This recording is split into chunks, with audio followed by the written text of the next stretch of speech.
Bien, mis hermanos, les voy a pedir que no cierren sus Biblias, ténganlas abiertas, por favor, ahí en este pasaje.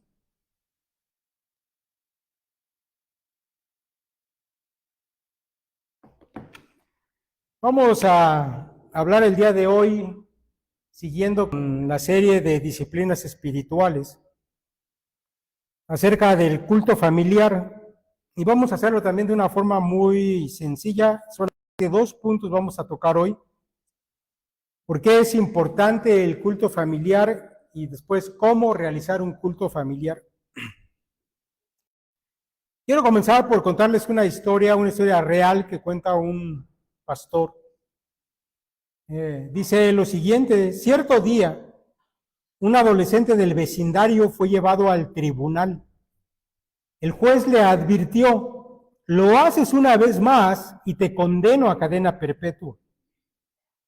El mismo día, por la tarde, el niño de 13 años robó dinero de nuestro automóvil para comprar un regalo de cumpleaños. Y esa misma noche afirmó: mi madre no me ama de verdad. Este joven, Norberto, necesita amor. No obstante, está constantemente probando los límites para saber hasta dónde puede llegar antes del rechazo inevitable. Es claro que no es amado. Norberto estaba tratando de justificarse cuando dice que no es amado. Cuando es rechazado o disciplinado, eso solamente contribuye a fortalecer la opinión que tiene acerca de su propia identidad. Bien, mis hermanos, este caso me resulta a mí interesante para lo que vamos a considerar el día de hoy. Porque mire, he sabido ya a través de diversos estudios, incluso en la consejería bíblica familiar he sabido, que muchos adolescentes y jóvenes problemáticos, de esos que sus padres y maestros ya no saben qué hacer con ellos, bueno, que no tienen otra cosa sino solamente falta de amor, así como lo oye.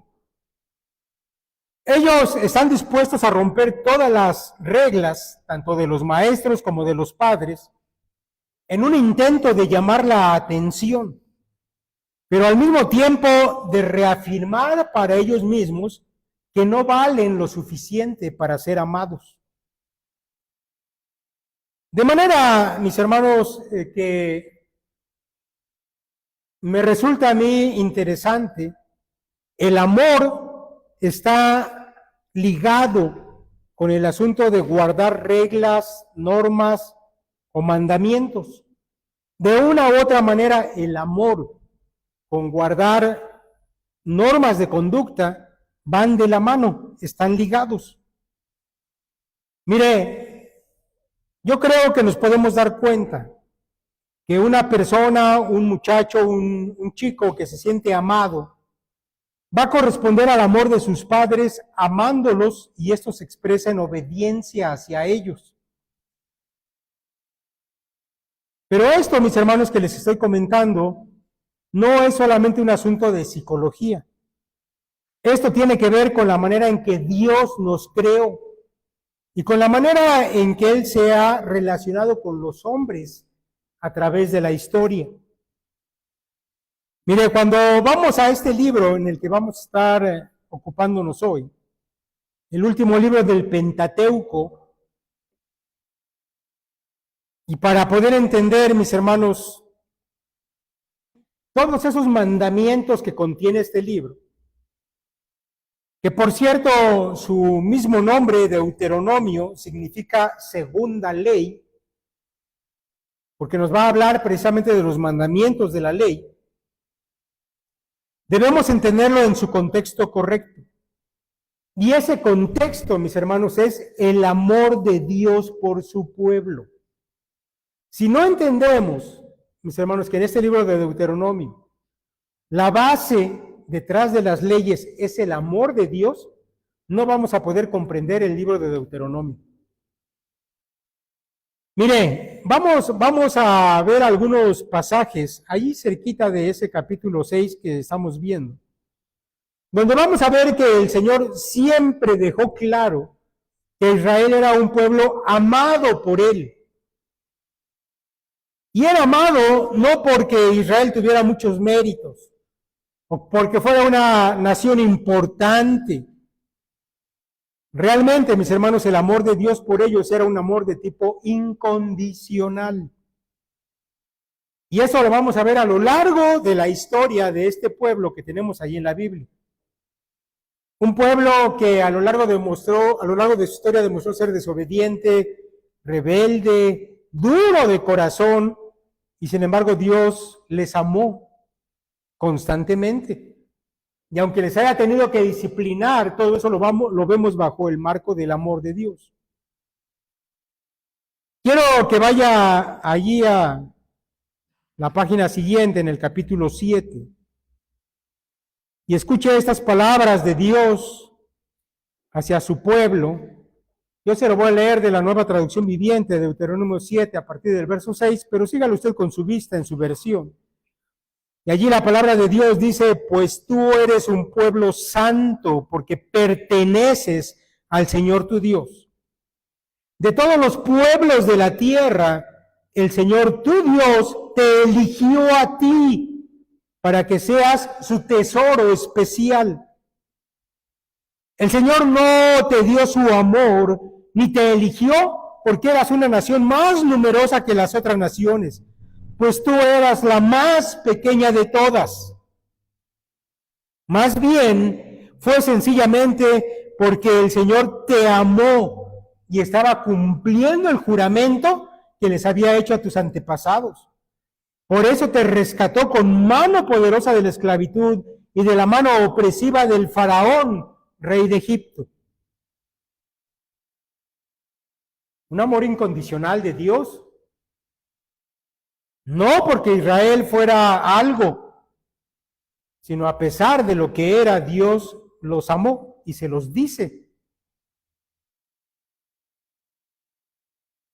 Mire, hablando de la relación que tiene el amor con la ley, y ahorita lo vamos a ver en Deuteronomio, pero me viene a la mente el pasaje más famoso acerca de la ley, Éxodo 20. Y ahí encontramos, mis hermanos, una palabra o algunas frases que son muy conocidas por todos, pero a veces no nos detenemos a pensar un poco en ello. Déjenme leerle solamente un verso. Éxodo 25 dice, hablando de la adoración a las imágenes, dice: no te inclinarás a ellas, ni las honrarás, porque yo soy Jehová tu Dios, fuerte, celoso, que visito la maldad de los padres sobre los hijos hasta la tercera y cuarta generación de los que me aborrecen. El erudito Lawrence O. Richards, comentando este versículo, dice lo siguiente acerca de un término que aparece ahí. Dice él: encontramos aquí la idea de un Dios celoso. ¿Qué significa el término? La raíz hebrea describe un sentimiento muy fuerte, semejante al deseo apasionado. En el sentido negativo, tal sentimiento se dirige contra alguien. Cuando se dirige contra un objeto, se le considera envidia. Pero en el Antiguo Testamento, el celo de Dios se refiere al aspecto positivo del término. Y en este caso, celo es amor intenso, un nivel elevado de compromiso que exige una expresión mediante una relación que excluye a todas las demás. No es de extrañar que Dios haya dicho a Israel: yo soy Jehová tu Dios, fuerte y celoso. Dios amó a Israel así como nos ama a nosotros, de manera absoluta, y quiere que lo amemos de igual forma y con la misma intensidad. Fin de esta cita de este erudito bíblico. El amor de Dios, mis hermanos, requiere un amor exclusivo que descarta amor en el mismo nivel a otras cosas. Solamente a Dios lo podemos amar de una manera absoluta, porque Él nos ha amado de esa misma manera. Yo sé que esas palabras eran dirigidas para Israel, pero nosotros somos ahora sus hijos y somos incluidos, mis hermanos, dentro de ese amor absoluto. Ahora, mis hermanos, ya que Dios demanda nuestro amor hacia Él, un amor por encima de todo, debemos aclarar que la manera de expresar nuestro amor por Dios es en obediencia a Él, así como en el ejemplo de este joven que mencionábamos al principio. El amor se expresa en obediencia.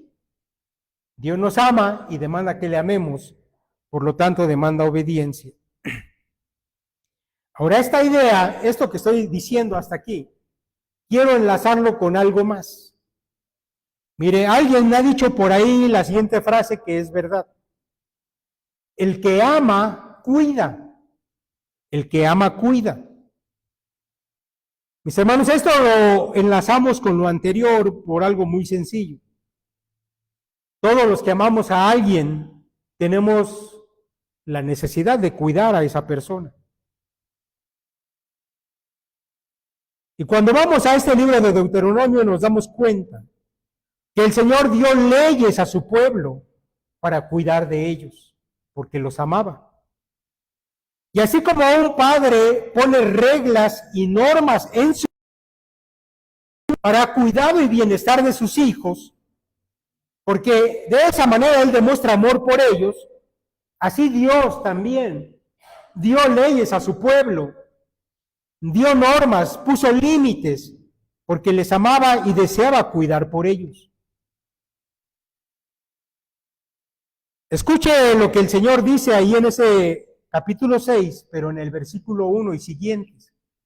Si tiene abierta su Biblia, sígalo con su vista. Dice, estos pues son los mandamientos, estatutos y decretos que Jehová vuestro Dios mandó que os enseñase, para que los pongáis por obra en la tierra a la cual pasáis vosotros para tomarla. Para que temamos a Jehová, para que temas a Jehová tu Dios, guardando todos sus estatutos y sus mandamientos que yo te mando, tú, tu hijo y el hijo de tu hijo, todos los días de tu vida. Y escucha lo siguiente, para que tus días sean prolongados. Oye, Israel, y cuida de ponerlos por obra, escucha otra vez, para que te vaya bien en la tierra que fluye leche y miel. Y todavía añade, y os multipliquéis.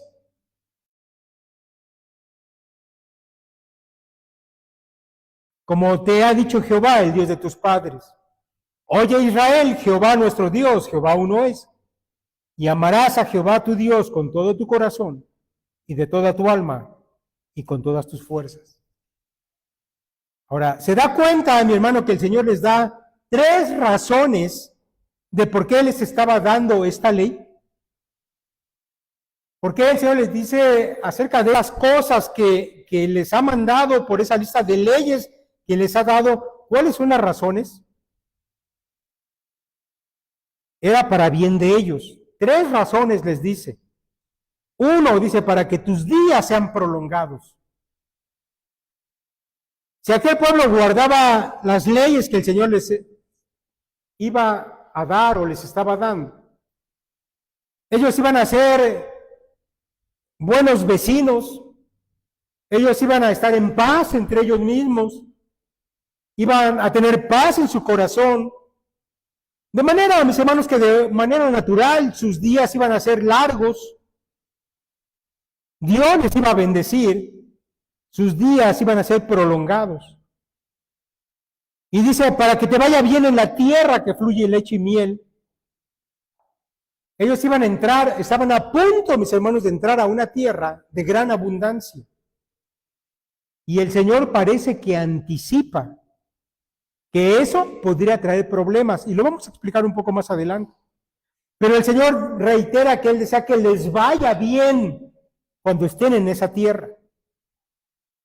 Y luego todavía añade, y que os multipliquéis. Siempre que aparece la palabra que os multipliquéis de parte de Dios para algún pueblo, para algún grupo, incluso en el Génesis para los animales, después de haberlos hecho.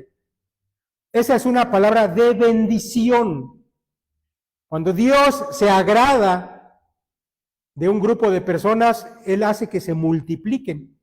En cambio, cuando Dios estaba en enemistad con algún pueblo, Él cerraba la matriz de las mujeres y ese pueblo quedaba estéril. De manera que aquí esta palabra está hablando de que Dios iba a derramar su bendición sobre su pueblo. Él quería su bienestar y para eso les estaba dando leyes. El Señor, así como un padre que ama a sus hijos y que sabe que estarán en riesgo al entrar en aquella tierra, les da normas de vida a las que ellos deben sujetarse por amor a Él. Por eso a continuación, después de haber dicho lo que he explicado, Él les da el más grande mandamiento de todos, lo cual leemos a continuación, versos 4 y 5.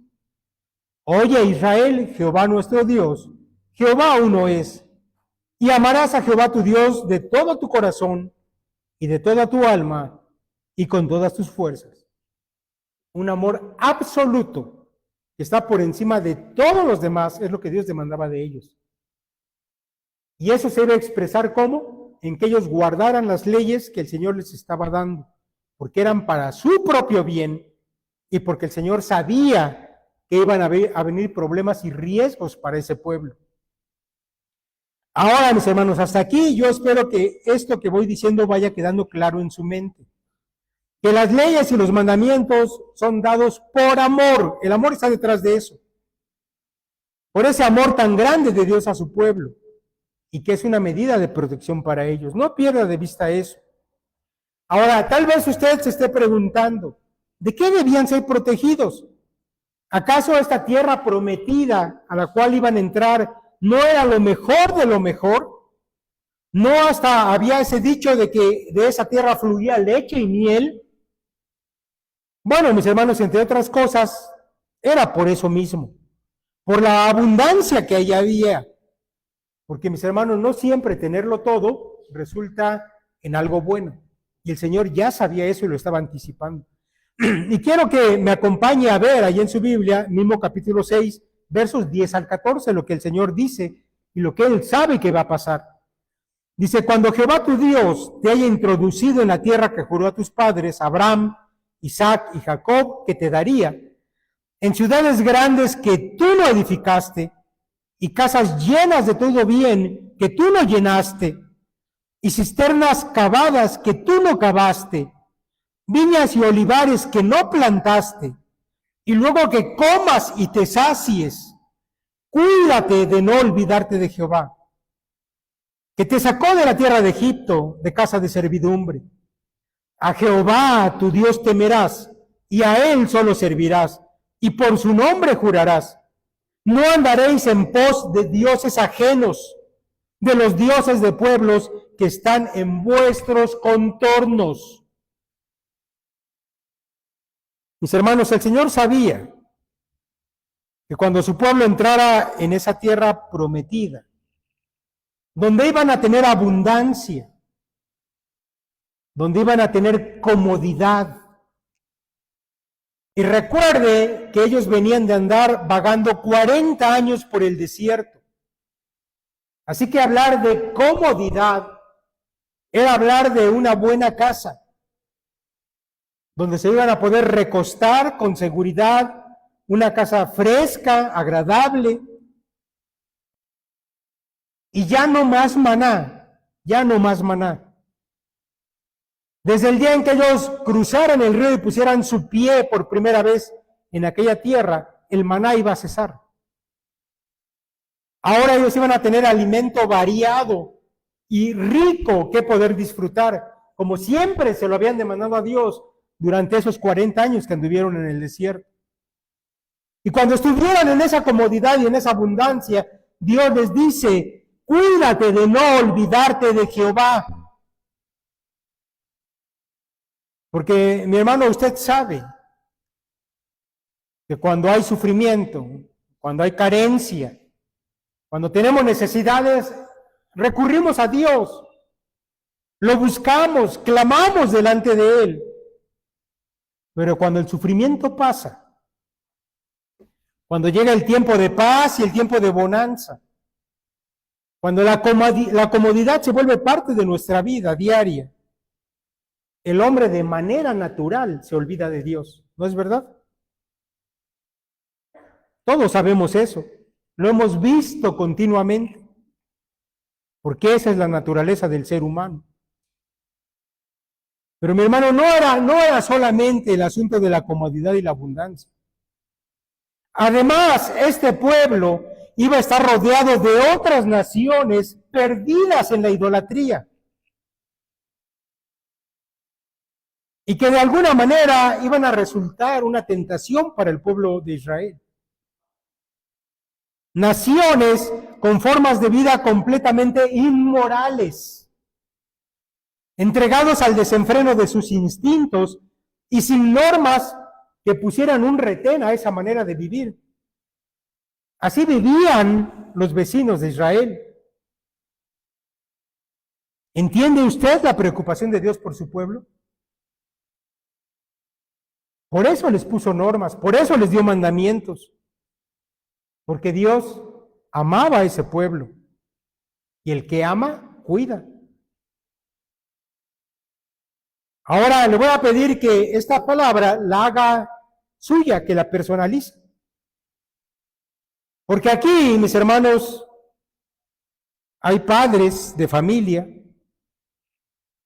que tienen a su cargo hijos. Y esta palabra sobre todo va para mis hermanos varones. Aunque yo sé que también puede haber algunas familias donde no hay un varón a la cabeza.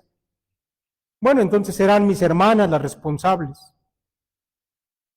Pero ustedes deben saber, mis hermanos varones, que sus esposas y sus hijos están expuestos todo el tiempo a la influencia de este mundo.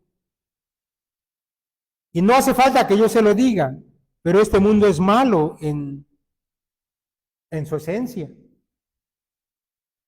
Este mundo es malo. Pero a pesar de eso, a pesar de que es malo, y usted y yo lo sabemos, también es un mundo que es atractivo. Y no lo dudes, mi hermano, que este mundo va a intentar seducirte a ti y a tu familia, pero sobre todo a tus hijos. Porque ellos están creciendo, están en formación. De alguna manera son inocentes ante muchas cosas que el mundo les va a presentar y los va a tentar con eso. Y tú sabes, mi hermano, muy bien lo que va a suceder si el mundo atrapa a uno de los tuyos en sus garras. Porque el mundo es sutil. Comienza por cosas que parece que no tienen mucha importancia, pero terminan esas tentaciones con cosas desastrosas. Las bebidas alcohólicas, las drogas, las malas amistades, todas esas perversiones sexuales que hoy existen y que confunden a nuestros jóvenes. Y tal vez cuando yo menciono esto, muchos piensen, bueno, todavía faltan muchos años, tal vez cuando mis hijos estén en la universidad, pero te equivocas si piensas así. Déjame decirte que desde la primaria ya los niños meten bebidas alcohólicas a la escuela. Y en la secundaria no solamente eso, también hay drogas. Y todas estas ideologías de perversiones sexuales nuevas se ven de manera normal desde la secundaria. Yo lo he visto, mis hermanos, no, nadie me lo platicó. Niñas con niñas, niños con niños, abrazándose, besándose ahí en las entradas de las escuelas.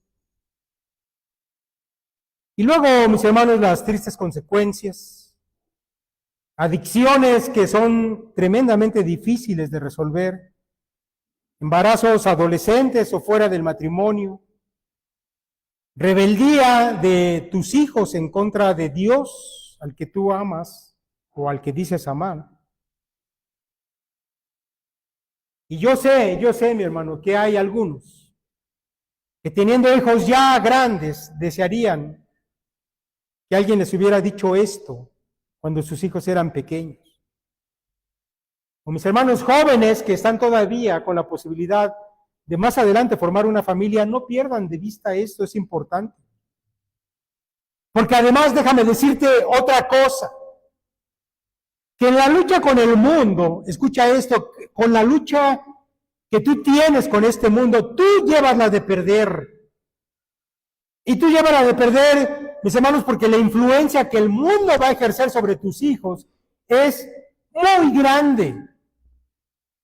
Porque el mundo les va a estar bombardeando en todo momento, a través de sus compañeros, a través de los que se vuelvan sus amigos más tarde, incluso a través de los mismos maestros. Pero no solamente eso, tú llévalas de perder. Porque en nuestros días el enemigo lo tenemos metido en nuestras propias casas. Por los celulares, las tabletas y las computadoras, con las cuales tus hijos pasan más tiempo que contigo mismo, ¿no es verdad? Si pusiéramos en una balanza el tiempo que tú educas a tus hijos contra el tiempo que el celular los educa, yo creo que el celular te gana fácilmente. Pero, mi hermano, no estoy diciendo esto para que te desanimes. Te lo estoy diciendo para que tomes en cuenta por qué es importante la palabra de Dios. Porque en esta palabra que hemos considerado hasta aquí, Dios mismo nos da la solución para estas cosas. Por eso pon atención, porque la solución es divina y solamente funciona en el seno de la familia. Por eso pon atención. Ahora sí, Deuteronomio 6 y siguientes. Y estas palabras que yo te mando hoy, es decir, la ley, las normas que le está dando, estarán sobre tu corazón. Esa frase, sobre tu corazón, significa hazlas parte de tu propia vida. Y las repetirás a tus hijos. ¿Ya escuchaste? Y las repetirás a tus hijos. Es en el seno de la familia. Y hablarás de ellas estando en tu casa y andando por el camino y al acostarte y cuando te levantes. Quiero que pongas atención, dice, y las repetirás. Y luego dice, y hablarás de ellas. Aquí hay una educación de tipo verbal para con tu familia, para con tus hijos. Y luego dice en el verso 8, y las atarás como señal en tu mano. Y estarán como frontales entre tus ojos. Y aquí, mis hermanos, es una referencia a la cuestión práctica. Todo lo que tú hagas con tus manos deberá ser un ejemplo para tus hijos. Todo lo que tú pienses y hacia dónde se dirija tu vida deberá ser un ejemplo para tus hijos. Así que hay una enseñanza tanto verbal como por el ejemplo.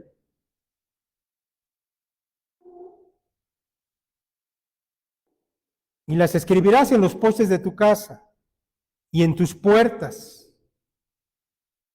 Mis hermanos, no voy a abundar mucho en la explicación detallada de este pasaje. Solamente quiero resaltar 3 cosas de lo que acabo de leer. 3 cosas. Primero, mis hermanos, y quiero que entienda bien esto. Esta es la solución divina para luchar contra la influencia del mundo. Para que guardes a tus hijos de ser atrapados por este mundo. Número 1, este es un principio que yo he llamado principio de saturación. Es decir, no es algo que se deba hacer una vez a la semana o cada tercer día. Mis hermanos, aquí está hablando de algo que se repite día con día. En cada oportunidad que tengas, en todo momento. Debes saturar la mente de tus hijos con la palabra de Dios, ya sea de forma verbal o a través de tu propio ejemplo. Porque el mundo, mis hermanos, les está bombardeando todos los días, a todas horas, y tú llevas las de perder, a menos que implementes el consejo divino dentro de tu familia. Principio de saturación. Número dos, la influencia, mis hermanos, más poderosa para un ser humano se da en el seno de la familia. Y esto, mis hermanos, está comprobado por diferentes estudios que se han hecho en varios momentos. Que la influencia más grande que un ser humano puede tener es la que recibe de su familia, ya sea para bien o ya sea para mal. Y esto, mis hermanos, no lo creemos porque lo digan los estudios, simplemente la Biblia nos lo dice y nosotros entendemos que así es. Por eso, mis hermanos, este deber de saturar a tu familia de la palabra de Dios, escucha esto que voy a decir, no es un deber de la iglesia. No es un deber de los maestros de tu hijo aquí en la iglesia. Tampoco es un deber de nosotros los pastores. El deber es tuyo. Tú que eres el padre de familia. Tú que estás al cargo de esos hijos. A ti el Señor te va a pedir cuentas de haber obedecido estas palabras. Porque va a ser muy triste para todos, pero más para ti, que más adelante alguno de tus hijos se pierda en las cosas de este mundo. Y número 3, la instrucción abarca, como lo he dicho, tanto lo enseñado de palabra como lo enseñado con el ejemplo.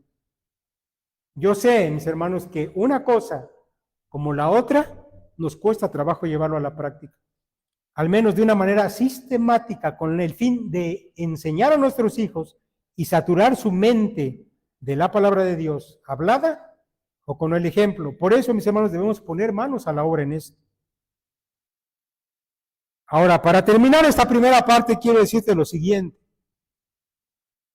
Mis hermanos, el culto familiar es una poderosa herramienta para llevar a cabo el deber de saturar la mente de tu familia con la palabra de Dios, con el temor de Dios, con principios espirituales que van a ser como una muralla poderosa que defienda e impida que ellos se pierdan en la lucha contra el mundo. Repito, es una herramienta. Tenemos varias herramientas a la mano para saturar a nuestra familia de la palabra de Dios. Por supuesto, debes traer a tu familia a los cultos de domingo. Yo lamento cada vez que a ustedes no los veo por aquí, me imagino que están haciendo que sea más importante. Es importante que traigas a tu familia a los cultos de domingo, que asistas a una célula. ¿Te das cuenta? Todas estas herramientas son para saturar la mente de tu familia de la palabra de Dios. Pero tal vez, mis hermanos, sin duda, la herramienta que más se asemeja a lo que hemos leído en este pasaje de Deuteronomio es el culto familiar, porque lo puedes practicar todos los días con tu familia. Déjame pasar al segundo punto. ¿Cómo realizar un culto familiar? Esto va a ser más rápido. Y solamente, mis hermanos, quiero compartir con ustedes algunos tips de cómo realizar un culto familiar, ya sea que ya lo esté realizando, tal vez yo pueda aportar algo para enriquecer el culto familiar que tú estás llevando a cabo, o si no estás llevando a cabo en tu familia ningún culto familiar, pues tal vez te sirvan algunas ideas para implementarlo ya. Mira, déjame comenzar primero por el asunto de determinar una hora y un lugar para hacerlo. Mira, yo te recomiendo, mi hermano, que hables con tu esposa, que reúnas a tus hijos y que se pongan de acuerdo en una hora en la que todos se comprometan a estar un tiempo determinado para ese culto familiar. ¿Por qué te digo esto? Sobre todo porque si tienes hijos que ya estudian, que tienen tareas, que se han hecho horarios para llevar a cabo estos deberes, deben, de entre todas esas cosas, también hacer un espacio en el que se puedan comprometer a estar para que se lleve a cabo este culto familiar. Habla con ellos, lleguen a un acuerdo, ¿sí? Mira, al principio puedes comenzar con unos 20 minutos. Sobre todo si lo vas a hacer por primera vez y no tienes el hábito, comienza por poco, comienza con unos 20 minutos. Pero yo te recomiendo que después de un tiempo vayas aumentando un poco más el tiempo, a medida que vaya siendo necesario. ¿Y por qué te digo que va a ser necesario? Porque, mi hermano, el culto familiar tiene que ser algo que se convierta en un asunto grato para todos. Que la familia disfrute este tiempo. Y como vas a escuchar a continuación todo lo que voy a decir, las sugerencias que tengo, sin duda que 20 minutos en breve tiempo no te van a bastar. Va a ser necesario más tiempo, pero ve de a poco. Ahora, yo te recuerdo que esta es una formación de hábitos, como ya lo hemos dicho en otra predicación, ¿sí? Al principio te puede costar trabajo, comienza de a poco, pero de ahí puedes ir aumentando y esto se va a volver un hábito para tus hijos, para tu familia. Ahora, mi hermano, también podemos aplicar esto mismo para determinar qué días lo vas a llevar a cabo durante la semana. Bueno, yo te recomiendo que si vas a comenzar, comienza por 3 días a la semana. 3 días a la semana está bien. Y de allí lo puedes ir aumentando hasta que tu culto familiar sea de lunes a sábado. El domingo, obviamente, deben estar aquí. Así que por eso yo sugiero que sea de lunes a sábado. Pero comienza por 3 días a la semana. Hasta que finalmente llegues a hacerlo diario. Este es un principio, está basado sobre un principio. ¿El principio de qué? De saturación.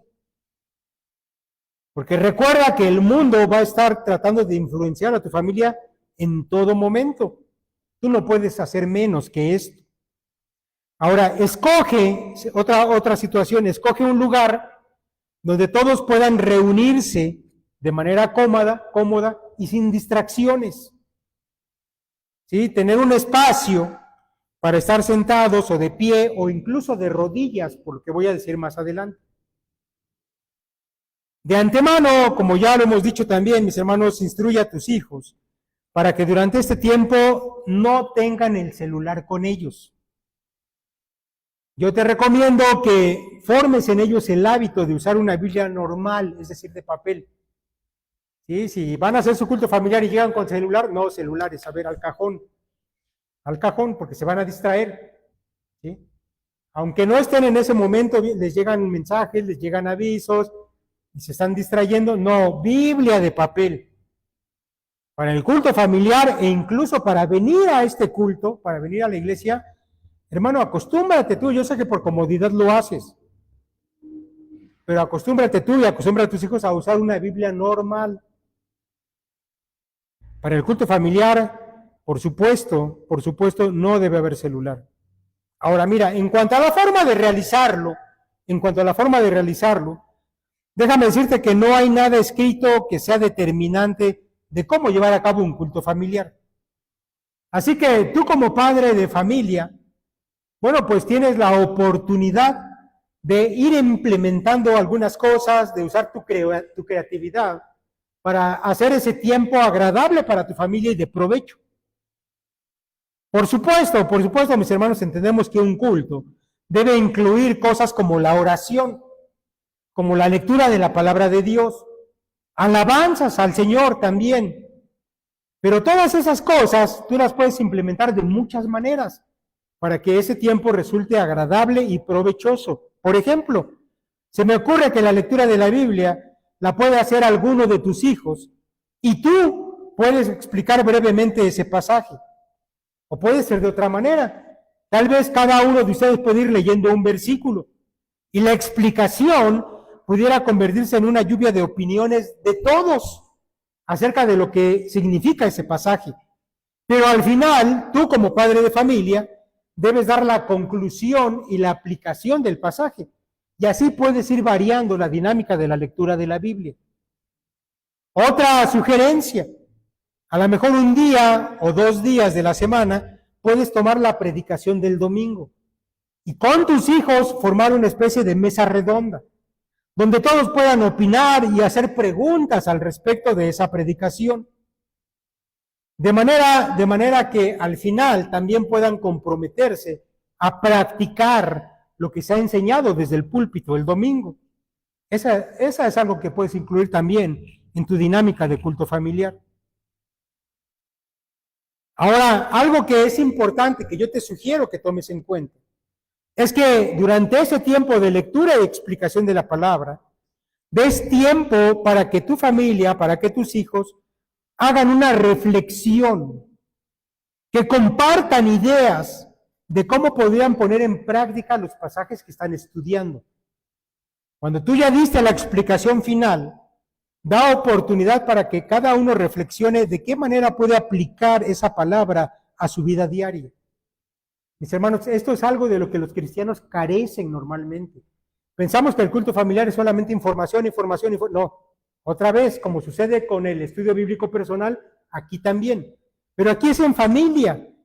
Pueden reflexionar y aportar de qué manera van a poner en práctica en su vida diaria lo que están aprendiendo. Durante el tiempo de enseñanza y aportando para esta puesta en práctica, tú puedes aprovechar el tiempo también, mi hermano, para contar experiencias personales de cómo en el pasado, en tu vida, tú aplicaste la palabra de Dios. Cuéntale esas anécdotas a tus hijos, porque van a ser cosas que alguien en quien ellos confían les está transmitiendo. De alguna manera estás influenciando a través de lo que tú has vivido la vida de tus hijos.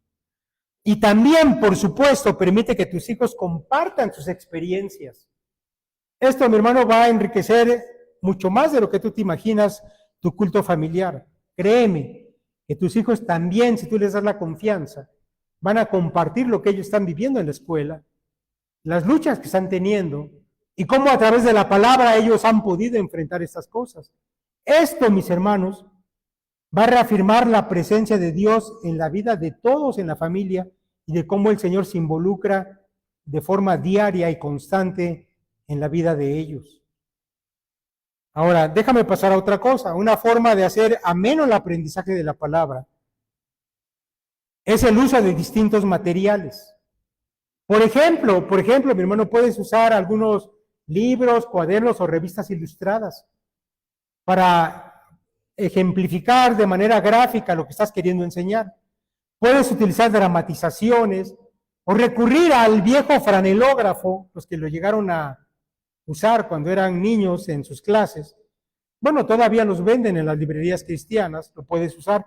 O si ya estás en las cosas más modernas, mis hermanos, hay videos con enseñanzas para la familia que puedes echar mano. Y todo va a depender, mis hermanos, de la edad de tus hijos y de los temas que quieras compartir con tu familia.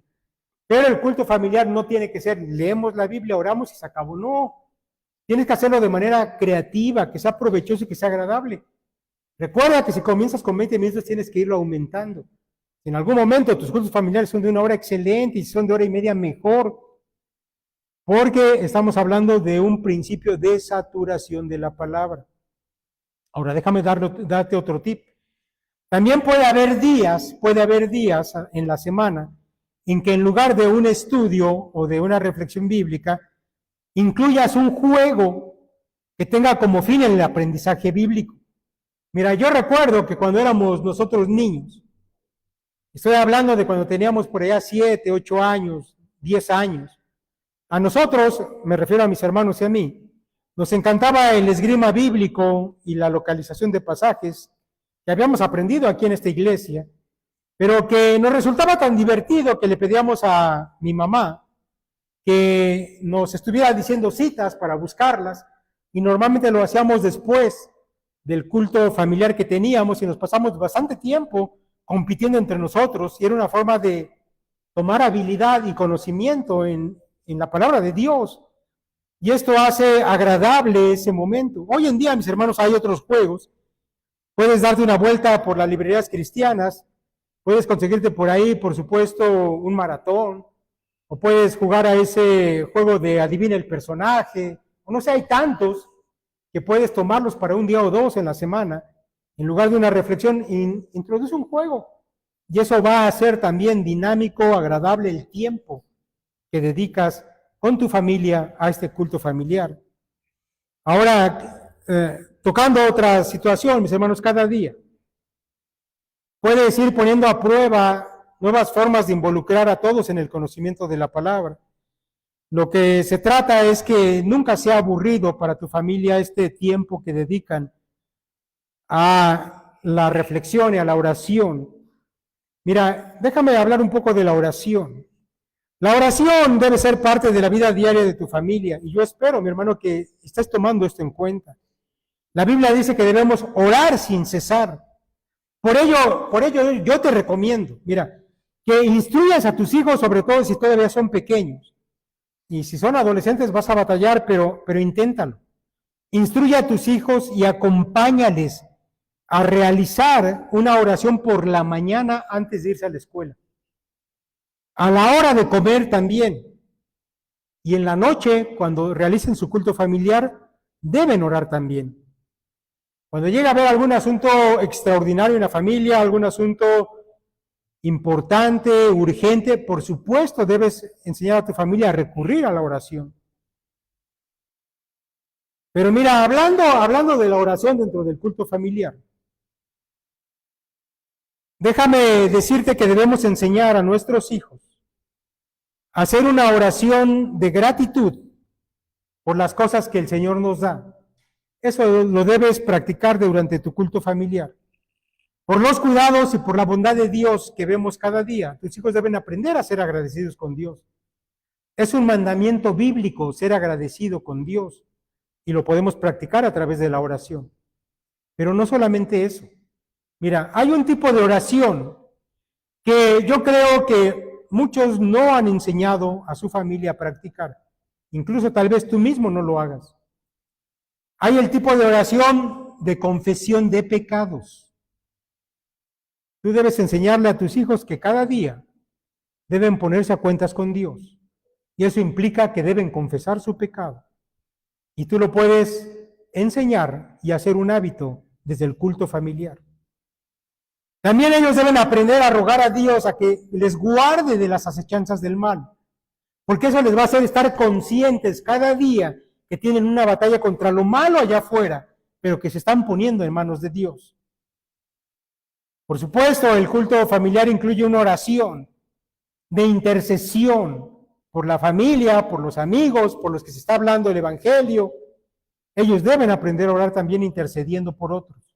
Y al final, por las peticiones personales de cada uno de los miembros de tu familia. Incluye eso. Ahora, como ya lo he dicho, puedes hacer una oración cada día por todo esto, o puedes determinar un día para cada asunto, un día para intercesiones, un día para gratitudes, un día para confesión de pecados. Puedes hacerlo de manera dinámica, para que sea provechoso y no sea algo aburrido para todos.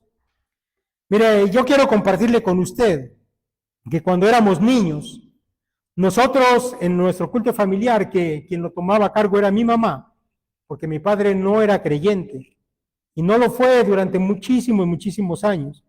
Fue mi madre la que nos educó en estas disciplinas cuando éramos niños. Y yo quiero decirle que en los cultos familiares nosotros siempre oramos de rodillas. Siempre oramos de rodillas. Y aunque aquí en el templo nunca se nos enseñó eso, mi madre sí nos enseñaba a hacerlo allá en casa. Y esto es una forma, mis hermanos, de enfatizar la importancia de a quién nos estamos dirigiendo. Y yo le recomiendo que lo pruebe de vez en cuando allá con su familia. Oren de rodillas. Porque es ahí en el hogar donde usted va a enseñar la importancia a sus hijos que tiene hablar con Dios. Por supuesto, puede orar de pie o puede orar sentado. Pero si puede variar la manera, la forma de hacerlo, eso también, mis hermanos, es parte de la dinámica del culto familiar. Finalmente, mis hermanos, concluyo con lo siguiente. Como ya lo dije en una ocasión anterior, si ya lo está pensando ahorita, mejor no lo haga, no busque excusas para no llevar a cabo el culto familiar. Porque usted debe recordar que su familia está en riesgo cada día. Y si usted de verdad ama a su familia, si de verdad ama a sus hijos, no va a pasar por alto lo que yo le acabo de decir hoy.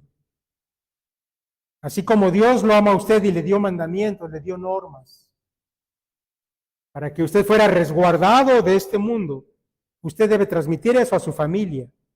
Y es su obligación, como la cabeza de familia, mostrar su amor a los suyos, enseñándoles a guardar las ordenanzas, los mandamientos, los principios que resguardan a los que son pequeños, pero que ya están siendo, mis hermanos, influenciados por el mundo.